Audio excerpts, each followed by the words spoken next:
Amigos, nos fuimos para Medellín y lo primero que queremos conocer es la Comuna 13. El tour está aproximadamente en 40.000 pesos por persona, donde encontrarás diferentes historias de lo que fue y ahora es la Comuna 13 de Medellín. Ahorita cogemos aquí en el metro, cuesta 5.500 y que nos lleve directamente a San Javier, que es la estación donde nos bajamos y cogemos otro bus que nos lleve directamente a Comuna 13. Me imagino que ahí comienza el tour. Bueno, ahí se pueden realizar varias cosas, pero por metro se pueden comenzar a ubicar. Nosotros estamos en Laureles Estadio y es una zona perfecta para coger metro y para movilizarse en la ciudad. Entonces miren, les muestro un poquito más.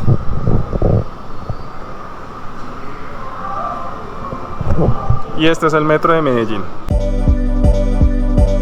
Cuando llegas a la Comuna 13 vas a encontrar diferentes historias, pero en esta ocasión no seré yo quien se las cuente, sino será María, nuestra guía, que a continuación les va a contar su historia. Quiero que presten mucha atención a lo que van a oír en este momento. Acá empieza el sector 1. Nuestro recorrido debe terminar abajo en esa carpa roja. Después de que ya hagamos todo el recorrido, veamos todo, entonces allá debemos terminar. ¿Listo? Ok, listo. Sigámonos por acá. ¿Por qué se llama sector 1? Porque este es el sector 1, el primer sector. Sí. En la comuna se divide en sectores. Mira, allá estamos en el plan del Che. Ahí termina en esa esquina plan del Che y empieza sector 1. Nosotros vamos a conectar solo 4 sectores. Es la Comuna 13 que llamamos está compuesta por 36 barrios, o sea, sectores y barrios. Acá está solo por sectores, el 1, el 2 y el 3, solo vamos a conectar esos 3, y el plan del Che, 4 sectores. Ya todo lo otro que vamos a alcanzar a ver no tiene nada que ver con el recorrido, pero igual yo se los muestro. Yo me vine acá de 7 años, acá tiene casa mi tía, se llama Rosalena Gómez. Yo soy de una familia de 18 hermanos. Entonces me gustaba mucho el estudio, como mis padres pues no tenían la oportunidad de darme estudio porque somos 18 hijos, entonces mi tía me trajo a estudiar y yo viví aquí, pues estudié, saqué los estudios, soy técnica de salud oral, salud ocupacional y secretariado público.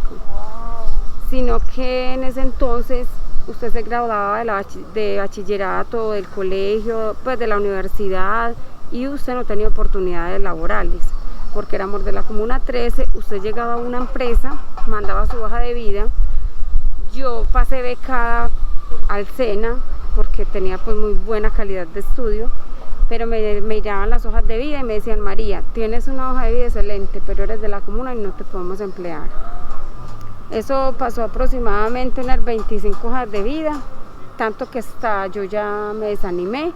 Después de ser técnica de todas las técnicas que he estudiado, me tocó trabajar en casas por días para poder darle el estudio a mis hijos y para poder acabar de construir mi casita. Entonces yo ya me desanimé.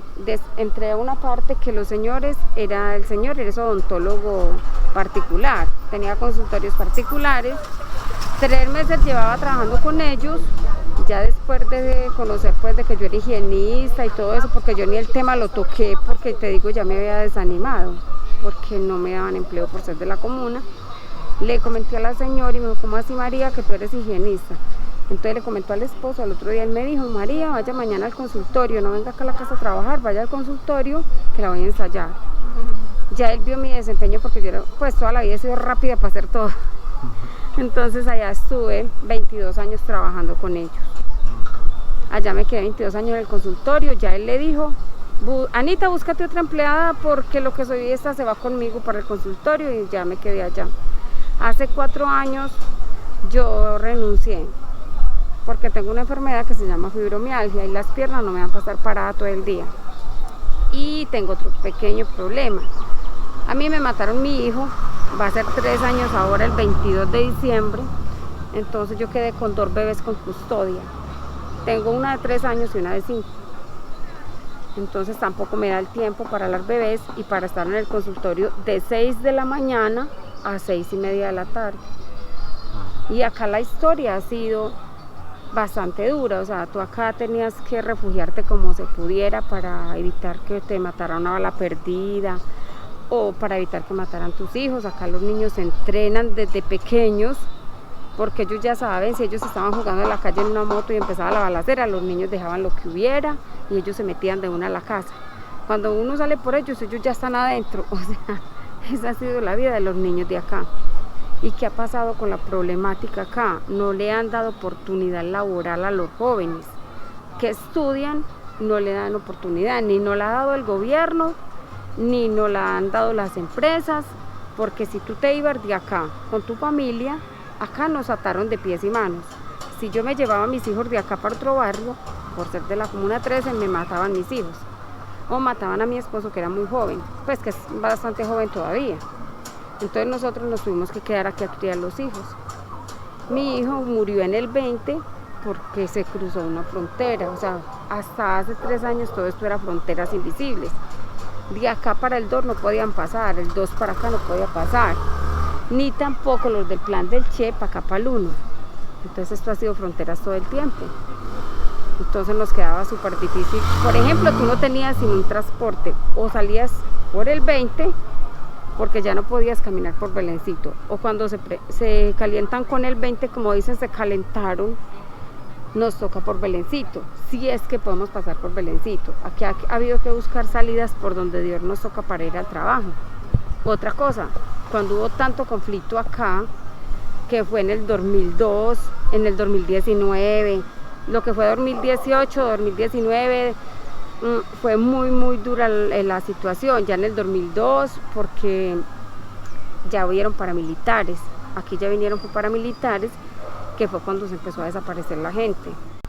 Aquí habían milicias populares, que la milicia y la guerrilla son las mismas personas, pero ya aquí, yo entiendo la Operación Orión, ustedes van a encontrar un graffiti para abajo que se llama Operación Orión, es muy bonito, tiene un significado pues también muy bonito, y nos cuenta como turistas todo lo que se vivió en la comuna, pero no critico el gobierno como lo hizo, pues no critico porque lo hizo, porque era necesario. Para nosotros como comunidad también estábamos en peligro. Aquí ya no habían muchachitos milicias, acá ya no habían muchachitos paramilitares, aquí había guerrilla del monte, de plancha en plancha con sus fusiles. Aquí hubieron los mejores tiradores que pueden haber, creo que en el país, los que devolvían hasta la parte baja los carros que venían. Entonces por eso acá no entraba ni el gobierno, ni entraban los soldados, ni entraba la policía, porque ellos ponían barricadas y de plancha en plancha los francotiradores los devolvían. Hace 11 años nos hicieron las escaleras eléctricas. Las escaleras eléctricas fueron gestionadas como un proyecto para la comunidad. En 2011 nos las entregaron, estuvieron 3 años en gestión. Eso es una gestión de empresas colombianas, no es como dicen que empresas americanas patrocinaron el proyecto de las escaleras eléctricas, no. Las escaleras eléctricas fueron construidas por apoyo de todas las empresas colombianas. Ya nos las entregaron en el 2011 sin techo, Aníbal Gaviria. A los 2 meses Luis Pérez Gutiérrez, el alcalde electo, las inauguró con techo. Ellas nos las entregaron sin techo y a los 2 meses las inauguraron con el techo, entonces tuvieron 2 inauguraciones. Esas escaleras nos evitan a nosotros subir 306 escalones a pie, o sea, nos evitan subir muchísimas escalas a pie. Entonces ha sido un proyecto muy lindo, eso empezó a llamar a los americanos, que llamamos nosotros pueblos americanos, a venir acá a la comuna y visitaban la comuna porque les llamaba muchísimo la atención que en un barrio popular como este y con tanto conflicto hubieran unas escaleras eléctricas. Ya empezaron a llevarse los grafitis, los montaban, ya fue reconocido Chota 13 como grafitero legalizado de la comuna. Chota 13 es el que nos representa a nivel internacional. Lo vamos a encontrar más abajo la galería de él. Entonces ya empezaron a venir, venían esporádicamente, o sea, no venían muchos, uno en el día podía haber 8, 7 turistas, más que todo venían los mochileros. Entonces ellos empezaron pues como a darnos el reconocimiento. Ya empezó a venir más gente, más gente, más gente. Hace 4 años ya tenemos turismo fluido. Ya nosotros empezamos a decir, ¿por qué si está viniendo tantas personas? Nos preguntan de todo en el camino ¿por qué no empezamos a hacer recorridos a ver cómo nos va? Y fue cuando empezamos a trabajar como contadores de historia. Nosotros ya nos organizamos como una empresa de contadores de historia, estamos ya reconocidos por Policía de Turismo, Cámara de Comercio y tenemos nuestra fundación de contadores de historia. Entonces esa es la nueva cara que vamos a ver, vamos a encontrar toda la transformación de lo que están viviendo nuestros chicos, el talento que tienen los chicos de las galerías Canvas, Chota 13, George, Yes Graph, son las galerías más reconocidas que tenemos. Vamos a encontrar, hay 3 casas neón porque esta también tiene luces neón, pero esta es neón y galería. Entonces vamos a encontrar las casas neón, terraza de la 13, las galerías, y vamos a ver el talento de cada uno de nuestros jóvenes, que en cada galería vamos a encontrar un talento totalmente diferente.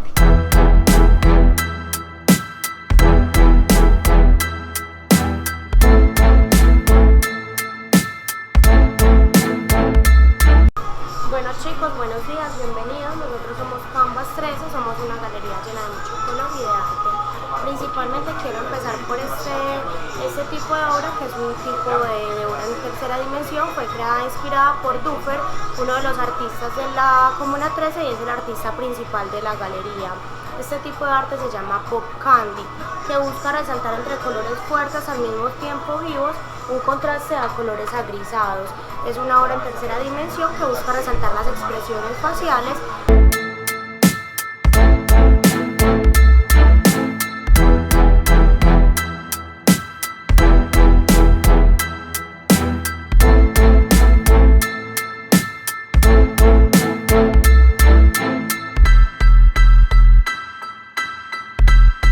El recorrido en la Comuna 13 es de todo un día, por lo cual les recomiendo llegar muy temprano para que puedan visualizar todo lo que tiene para ofrecer y conocer diferentes historias de una manera mucho más tranquila. Prueben la michelada, es deliciosa. Si quieren entrar a museos, también, si lo desean, pueden aportar a la comunidad en diferentes puntos de parada para que así se siga moviendo el turismo en esta zona, donde hace unos años era la zona más peligrosa de Medellín, pero tal como lo ven hoy es una realidad completamente diferente.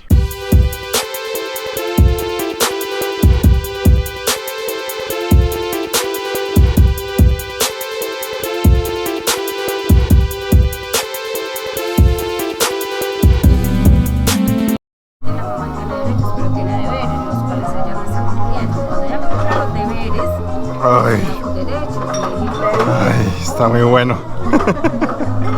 Esto es delicioso.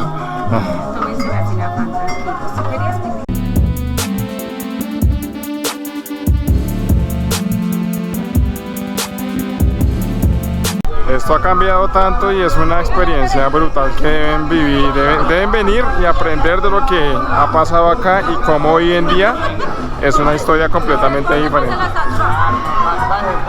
Es fuerte lo que se escucha y muy alentador lo que ahora es la Comuna 13 de Medellín. ¿Esa tramo 2? Sí, venimos tramo 2. Tramo 2. En la Casa Verde se conecta a sector 3. Esa se llama Ladera 3, que la están terminando. Okay. Todavía no la han entregado. Esta parte de la Comuna 13. Mira, todo lo que alcanzas a ver hasta la loma, todo eso hace parte de la Comuna 13.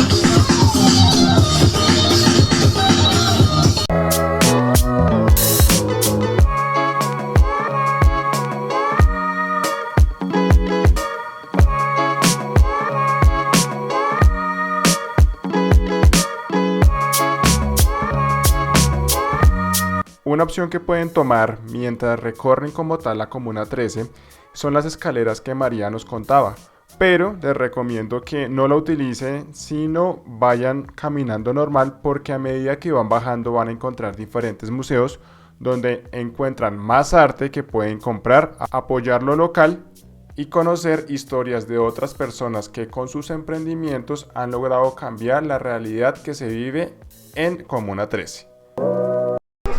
retraso mental. Puede ser, mira que esto ya se auspicia. Vienen de Madrid, de Barcelona, de Galicia. Yo lo sé, son españoles y entienden la jerga. Tal vez ellos visitan del pueblo de la verga. Yo no sé, pero ya se asoma. Yo me vine para Francia. Dentro de la misma estación de, ¿cómo se llama? San Javier, pueden tomar directamente el teleférico acá para que puedan subir y devolverse y ahí sí arrancar para cualquier lado.